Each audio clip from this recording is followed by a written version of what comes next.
Alright, it's Mr. Wave 90 himself. It's your boy Outlaw. You know, I'm tuned into the Joe's podcast. Best fucking podcast in the city. You dig? And some dickies, man, y'all niggas way too sweet. I don't care how much money y'all make, y'all want amount to me. Man, that bitch fucked another nigga, so I gave her to the streets. What's the move?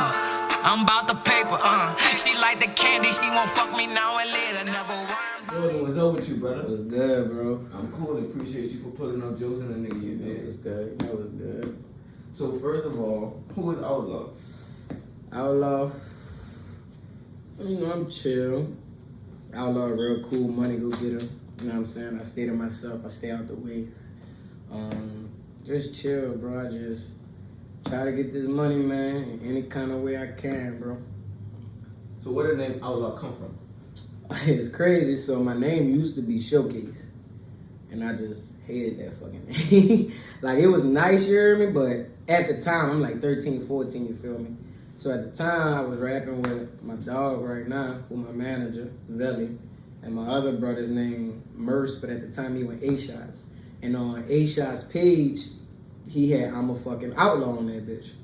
So I'm like, damn, at the time, nigga ain't believe in God, none of this. So we like, we think we crazy as a motherfucker, you know what I'm saying? So we was messing with Tyler, the Creator, everything, dog. So when I seen that name, I'm like, bro, that's me.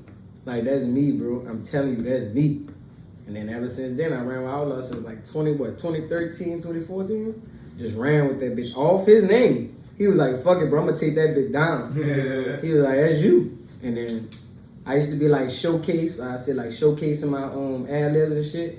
And I was saying Outlaw. I was like, oh, that's even perfect. Now, I ain't even gotta fix my ad-libs. I'm just throwing another name on that bitch. So it just flowed. And I like everything about the name Outlaw. Like, you know what I'm saying? Like, I want to do everything different. Like, niggas going left, I'm going right. You know what I'm saying? Why y'all not going right? Why everybody won't sell drugs? Why nobody won't fuck with the legal trap? I'm that nigga. So that's why I say the name just fit with everything. You know what I'm saying? Even with my daughter, I take care of my daughter. Niggas don't do that. You feel me? Like, everything, my lifestyle is an outlaw. You feel me? So it just fit with me. You hear me? All right, so I'm not just about to scroll past the fact you ain't believe in God. You hear me? What happened, bro? So my mama, she a Jehovah's Witness. So it was like everything God. So like I said, my name Outlaw, I'm trying to figure out why everything God. Like, I got questions like, why do you believe in it so much? Like, you know, and she explained to me, like, my mom was talking to me, like, you know, like, God is like love. You can't see love, you know what I'm saying? You can't physically point out love, like, you know what I'm saying? Like, man, that's my dog right there. I love him to death. You don't even see that, though, you know what I'm saying? So it's like, when she put that into perspective, and I was just thinking about life, and I got, you know, I'm young and I'm dumb. So it wasn't like, I was kind of being an outlaw, like, fuck it, I don't believe in God. That shit not real. You know what I'm saying? Everything's fake, you know what I'm saying? Now, I don't really care for the Bible, some of the stories in there, but I know God is real, you know what I'm saying? I know he's real. Let's clear that up. Right. I know he's real. But at that time in my head, I'm like, man, you know what I'm saying? My mama Jehovah's Witness too, so there's no holidays, we ain't celebrating, we ain't doing nothing. So I'm like, what the fuck? Like, God don't, you know what I'm saying? Like, I know he don't want us to be like this. Or if so, you worshiping the wrong person. You feel me? Like, no, I'm not messing with it. But then, you know, stuff start going on and like, God give me strength on a lot of stuff, you know what I'm saying? Like, a lot of situations, like, I know he there. I know it's a higher power, so that was just me being young and dumb, bro. Just stupid. I feel that. Yeah, just being stupid. So where you from? I'm from Uptown, from the third ward. Okay, so growing up in the third ward, what that was like? Well, I stood Uptown before Katrina, so shit was wild as fuck. For me, it was wild as hell. When I came back, I had stood in Texas. I came back and I was on the West Bank for probably like 4 years. I hated it, you know what I'm saying? I was on the West Bank for 4 years. Cause honestly, I hated the West Bank. Ain't nothing wrong with the people. It's just that being Uptown, we could catch the RT and streetcars. There was none of that on this side. So it was like, nigga, you got to walk. And I ain't fuck with that at all. Like, I hated that, you know what I'm saying? Being on the West Bank is the reason why I got a car. I feel like if I didn't stay on the West Bank, nigga be streetcar shorty. But when I came back here, man, I was on the West Bank. When I went back Uptown, my partner, he stood like 3 blocks off St. Charles, but 3 blocks going this way is like Dry Street. But it's starting to get gentrified. So I'm like 14, 15 going back uptown.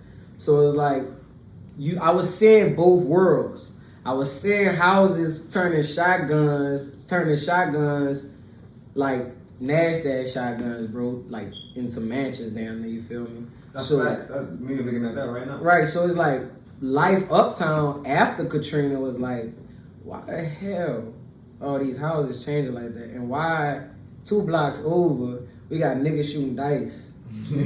But then 2 blocks over, we got niggas creating bike lanes. You feel me? Right, like so it was growing up like that. So then my mom was trying to tell me like, you know, this is what's about to happen. White people about to start coming in because then Mardi Gras and shit going on. So they're making property values go up. So that's when I started trying to get into real estate. Like, why they doing this shit? You feel me? Like, what's going on? So life uptown, I had both worlds. It was like, I would give me some piff around the corner. You feel me? And I really tell people I was in like 3 worlds because I was on the West Bank. And then like after practice when I was playing basketball, I was going straight uptown. My partner had a truck at 16. So we was all over the place, the East, everywhere. Like, so as soon as I got off, because he knew I hated the West Bank, he come in school. What part of the West Bank you was on? I was in Terrytown, man. Yeah, because I'm from Alger, but I used to catch the RTE to the ferry, catch the ferry. Man, the older I got, the more I started seeing the West Bank. You feel me? Like 13, I'm like, fuck this. I don't want to see nothing. But then they telling me about the Harvey, Alger, shit like I never knew was here. And there's niggas here too. Like, when you from the city, you thinking on the West Bank, this is another world. Meanwhile, same shit. Mm-hmm. Exact same shit. Like, nigga, but I fuck with my side moto here, bro. But it's the same shit, you feel me? Like, I had to operate the same type shit. But I just had the best of both worlds, like West Bank, the white side of uptown, and the hood side. So it was kind of like easy going, just stay the fuck out the way. What would you say your biggest life lesson was growing up? My biggest, that was a good question. My biggest life lesson was not to give up. And I'm saying that because when you get older, you feel me, you start noticing. So I felt like if I'd have took basketball serious, if I'd have took this serious, you know what I'm saying? Like, now I got that gene in me, like I know that I'm about to be successful, just period, you feel me? Like I just know this gonna happen. So on that token, like I can't give up. Like when you tired, like today I just got off work, you feel me? That was my daughter for us. I'm tired right now, but you gotta go get it, you know what I'm saying? Like, and I'm putting that in my head now, like, okay, cool, what if you got an interview across the fucking country? Like, what you gonna say, you tired? And that's how I was looking back at myself. I'm like, damn, I gave up on some shit like rapping. I'm starting to take rapping serious at 25. I've been rapping since I was like 15, you feel me? Like, so I feel like if I'd have took it serious then, I could have been did something, but it's just never give up, you feel me? Like, that's just the biggest life lesson in anything here. Alright, that was gonna bring me to my next question, which was how long you been making music and when you started to take it serious. But after you started to take it serious, like, what made you start to take it serious? Yeah, I had started, like I said, I started rapping when I was like 13, but basketball my first love. So I was rapping since I was like 13, but my mama told me I was trash. My mama told me, like, you know, get that shit up, like, basic. So I had stopped rapping. At 13? What? Dang, that cold, bro. 13, bro. Hey, but look, man, if I had the rap, bro, it was on a notebook or something, bro. It was like some cat in the hat shit. Like, it was terrible. But she still, like, nigga, still the kid. Hey, hurt. She keep it thorough, though. Yeah, she kept it real with me. Yeah. She kept it real with me. But then I met my partner once again. I go back to A-Shots. I met him, and he was hard down. He lit us and breathed this rap and shit. So he was telling me, bro, like, your voice, man, you can rap. Do this, bro. Whatever. Started rapping back again at 15. My mama heard the song. She was like, she didn't even say nothing. She nodded her head. And then she became the manager. That's how cold we got. Like, she was like, yeah, y'all taking it serious? I bet. Had us rehearse and everything. So, like, that was a glimpse of me taking it serious. But once I was hooping and shit, and I was like, I made captain and nigga went to college, I wasn't really too much focus on it. But then I had dropped my shirts. I had dropped like 50 shirts, right? And them bitches sold out in 2 days. And then I had dropped the tape, and that bitch went crazy, and I was on the Southern campus. And ever since then, I had took rapping serious. I didn't took the business aspect. And that's what a lot of niggas don't understand. Like, you could take rap serious all you want, because you could have 100 songs, you feel me? But if you don't drop it or put yourself in positions to fuck with other people, you feel me? You ain't taking care of the business aspect. So I always tell people I took rap serious when I was like 19, 20, but the business aspect and really getting it for it, about 23 years old, 2 years ago. Facts. But, all right, so what is your 3 inspirations and your 3, well, give me your 3 inspirations and your 3 motivations. My 3 motivations is my daughter. Everything I do is for my daughter, you hear me? Like everything. That's my motivation. Is like, how can you fail? Like going home, you know what I'm saying? Like, you can't go home. I live with my daughter and my fiance. I can't just go home and just fail knowing I ain't make no money. So that's my motivation. Number 2, for sure, money. Money is definitely the motivation, but I ain't no dweeb. I don't do everything for the money, you know what I'm saying? I like money because what you can do with the money, you know what I'm saying? So money's always the motivation. And number 3, I think that's just my top 2. I don't have 3, but if I had to pick a 3rd one, probably my family.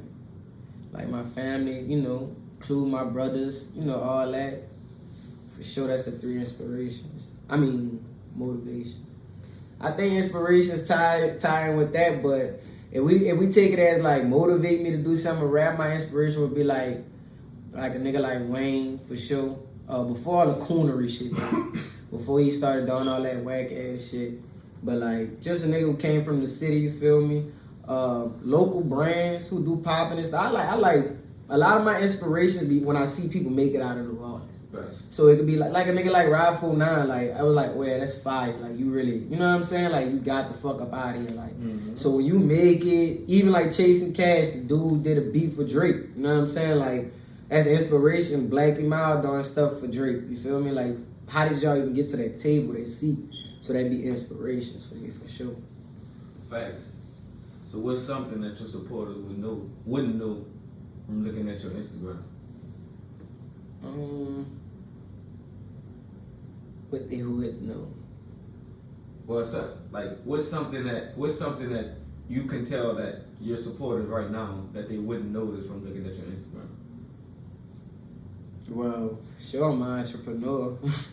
They wouldn't know that. All the stuff I do behind the scenes, like, for example, like real estate, I'm in that habit. But you wouldn't know that looking on my page. Like, you know what I'm saying? I'm studying that game, like, real hard. I don't really like people being in my business like that, but real estate would be something that you're gonna see me just pop out of nowhere with. So that's something like that. But entrepreneur, like, my hands is tapped in on a lot of stuff that I have coming. But if you look at my gram, like you said, nigga, I just think I'm a rapper with a kid type shit. But behind the scenes, nigga getting it in on some business shit. Fact. So you keep saying, your daughter and stuff. So what has fatherhood taught you about life?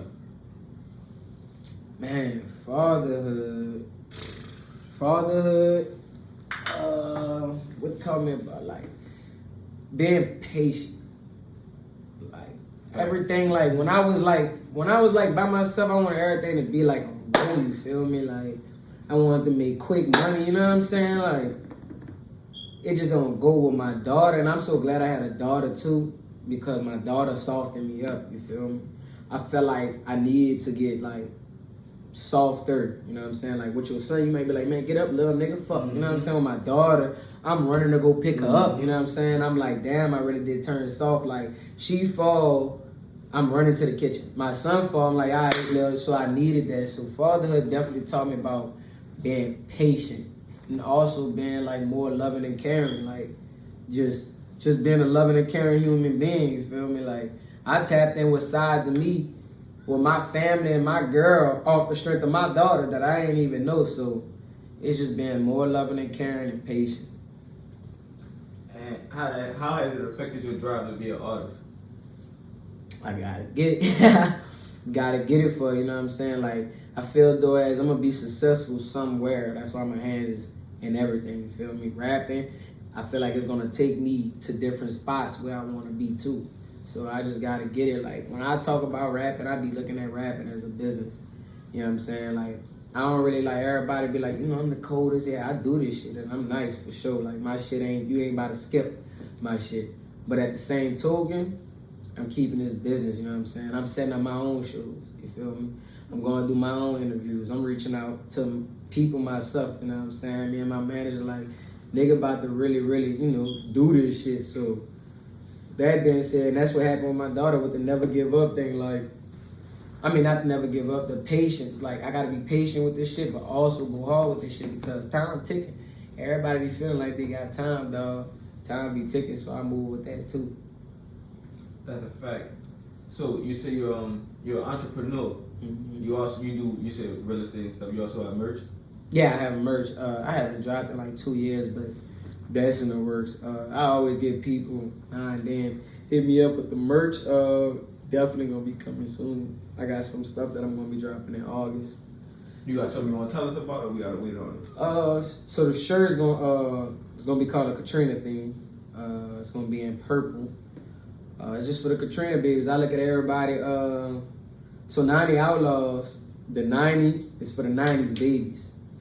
And I feel like we all just outlaws. If you look at everybody who in the 90s, if you really pay attention, a lot of dads are from the 90s, you feel me? Like a lot of business owners are people from the 90s. Like we different. Like that little group from the 90s, I give the little 2002, but that little group, they serious, you feel me? Like, even the little late 80s people, I be giving them that, like the late 88s, 89s, but the 90s, we serious. So I feel like that tie in with everything. So in the Outlaws, if you're an outlaw, like I said, you do everything opposite. So on the front, it's going to have 90 Outlaws, and it's going to be a little, I don't want to say what's going to be on it, but it's going to be very Katrina related. And everybody going to feel it. And on the back, it's going to say trust no one, because through Katrina, we couldn't trust nobody. You saw what the government did us, family members, anything. Like, your people could have had some shit going on where you could have got out the city and they left you.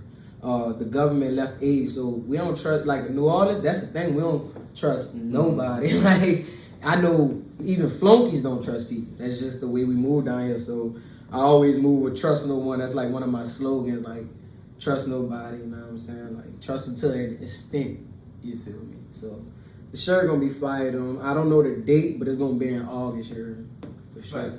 So, we do have a date for the show coming up soon. Wave 90 Nights, July 20th, you heard me? It's gonna start at 9 o'clock, and it's gonna end at 1 a.m.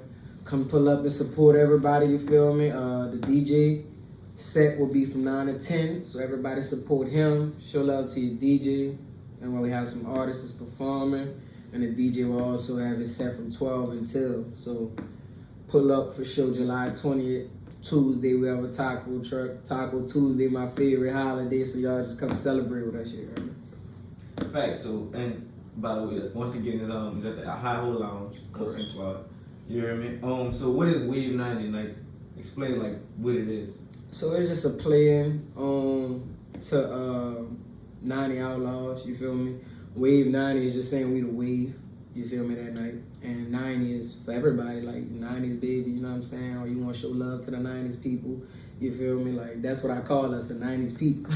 Because we really different. Like, if you really be around certain people who got their head on straight from the 90s, you see it, you feel me? So the nights, I just threw that on there because I wanted to look kind of like a club feel on some shit. I ain't just want to have it Wave 90. I want to be Wave 90 Nights.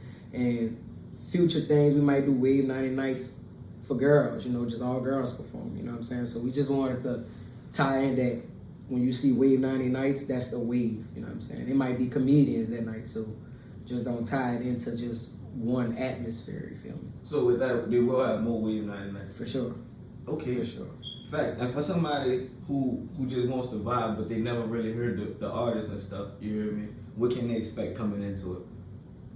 Oh, this lineup, I really like this lineup because you get everything from the city. And I even got somebody coming from Baton Rouge. She nice too, but she give like city vibes on some shit. But you gonna hear that BR now. But they gonna be blown away by the music they hear. My artist that I really want to see perform is Lil Iceberg. Never seen him perform, and I took a liking to his music like ASAP. not only him, he's just somebody I want to see for sure. Everybody on that list, I'm just really, even myself, being on in tune to what they gonna do, because everybody's music is just different. So if you ain't hear nobody here, man, come. Like, it's some real good music. So you headlining, which means you going last? Huh? Are you headlining, right? No, I'm not headlining. I'm on, like I told you, I'm on the business end of it. So you're not gonna perform at all? No, I'm performing. Okay. Yeah, I'm definitely performing, but like I said, I'm doing it on the business end, you feel me? Okay. And I like Lil Iceberg. Like I said, like, this ain't just for me, you feel me? Like, to be honest, it's really not a headliner, but he's the headliner if we gonna do it on the business aspect. But I feel like everybody headlining that night. So whoever performing that night, you gotta, be there for that time. That's why we're not really announcing no times when people perform. Okay. We just giving you that 10 or 12, the performance to start. Of course, your people gonna hit you up, yo, they gave me the time, yada, yada, yada, but that's why it's not really like that. But for sure, I'm performing that night. And as far as like being an artist and performing, you feel like you up to par with the performance aspect? Oh yeah, for sure. I'm a performer. You think for sure? Yeah, for sure. I'm a performer. I'm a performer. Like, when them cameras come on, I played basketball, so I used to be playing in front, like, I think my biggest playoff game, we had like 500 people in there.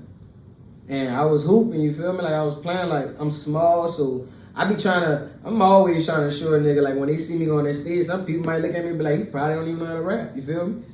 I'm trying to prove you wrong, so, like, when them lights and them cameras come on, it just be go for me, like, I don't shy like niggas. I know niggas who shy away, you know what I'm saying, from shit like that. Shy away from pressure, not me. Bring that shit, you know what I mean? Facts, I feel that. So look, Now and Later, that's your latest single? Yes, sir. Okay. Yes, sir. And you have any more songs in the vault right now? Yeah, I got a couple songs. I got my brother B. We working on like this little New Orleans sound, and I also got like this Outlaw little rock album, but it's gonna be like real trap beats on it, but it's gonna have a guitar. So it's gonna be like the opening album for me. You feel me? Like tying it to the name Outlaw, giving it like a little play. You feel me? Like, man, I might dress up like a rock star in that video on some shit. So I got a couple things lined up. Why you pick Now and Later as the single right now? Now and Later was my first beat that I got that I actually like. Niggas always send me beats, but my brother cooked that up in front of me. Shout out to Peace. Follow my dude on the gram. You hear me? But he made beats, and he made it right in front of me, and I never had that done. So that gave me like real studio vibes. Like, he came there, he put everything in my kitchen, and I'm just writing as he making the beat, and it was a different feel, dude. Like, I was like, damn, like, he was making a beat to what I was saying. Normally, nigga go on YouTube and try to find a beat that's cool, and I don't normally work like that. So he was really like making that bitch like how I want it to be. When I heard that bit, I'm dropping a video to this. I'm doing that bit, and I'm putting it on iTunes. And I just made it the single. I'm like, the chorus was catchy, you know what I'm saying? People was liking it. Then the video came out. I was like, I'm gonna just run with this, you know what I'm saying? And that's how I was like, man, you know what? I already did a video. Let me go ahead and do a show, because I know people want to see it, and that's gonna push it more. So, in your eyes, describe the music scene in New Orleans. I would say vibrant, versatile. Like, people always saying we don't have a sound, and I hate when people say that, because anybody who got a wave or anybody that you really listen to, all the motherfuckers can rap. You know what I'm saying? Even sometimes when a nigga going too fast on the beat, you be like, bro, that shit nice, but you going too fast. Or, bro, you could do, you could tweak something with a New Orleans nigga. Like, I don't think you could do that with an Arizona, New Mexico. Like, we got sauce, like, flavor, you feel me? So, even when niggas' music be cool, they even be having a little swag and style with their shit. Like, it just come with New Orleans. So, I hate when people like, we don't got no sound, because it's too many people, ain't too many people I don't run past that got a wave, that just can't rap in New Orleans. It's very rare, you know what I'm saying? Like, everybody rap in New Orleans to me, and everybody I heard, they be nice, you know what I'm saying? Like, they be fucking nice.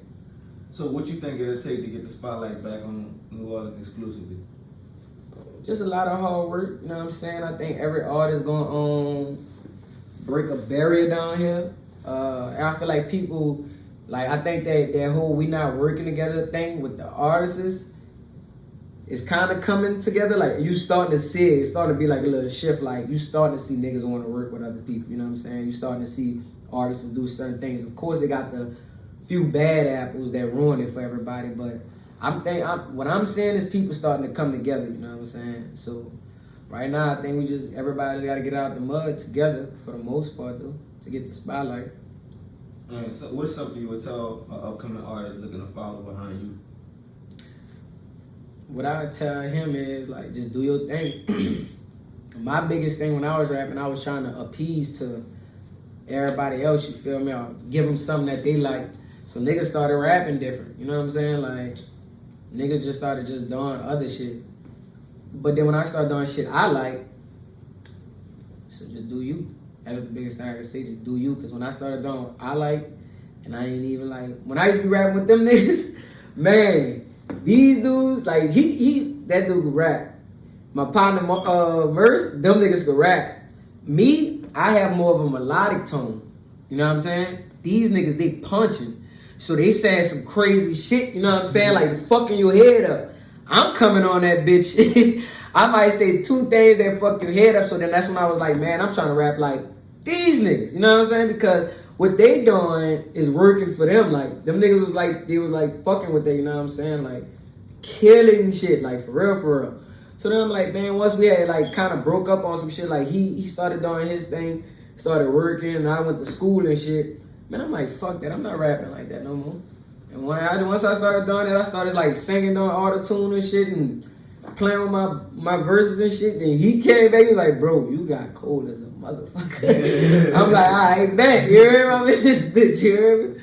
For real. So where you see yourself in 3 years? 3 years hustling. In 5 years, I want to be chilling. So 3 years hustling, like, I don't want to be comfortable when I'm 25. I don't want to be comfortable by 28, 27. Like, no, that's dead. I want to like keep putting it down because like it's statistically health and shit start fucking with you in your 30s and shit. So I want to fucking chill. I want to work out. I don't want to have to go to work, force myself to eat fast food, you know what I'm saying? Whatever the case may be. Like, I want to chill in my 30s. So 3 years from now, hustling for sure. I don't know what I'm going to be doing, but I know rap going to be involved and business is going to be involved for sure. And what do you want people to take from your performance come July 20th? Man, what I want them to take from the performance is that, like, I'm a real artist. Like, I could give you everything. You know what I'm saying? Like, you ain't just about to see like a one genre of music in there, you feel me? You about to catch some bops, you about to catch some bars, and you also about to catch some melodic tones in that bitch. So definitely, man, pull up and come see a nigga for sure. I'm not telling you when I'm performing, but pull up, man. I'm telling you it's gonna be a show. And pull up for all my other artists too, all my partners, all my dogs. Shout out the lovely, Lil Iceberg, Duty. That's his name, what does he say? Duty? Duty Cole. My brother Sambo, and that's my dog. That's the one that's gonna give y'all that, okay. Like, he rapping. And of course myself.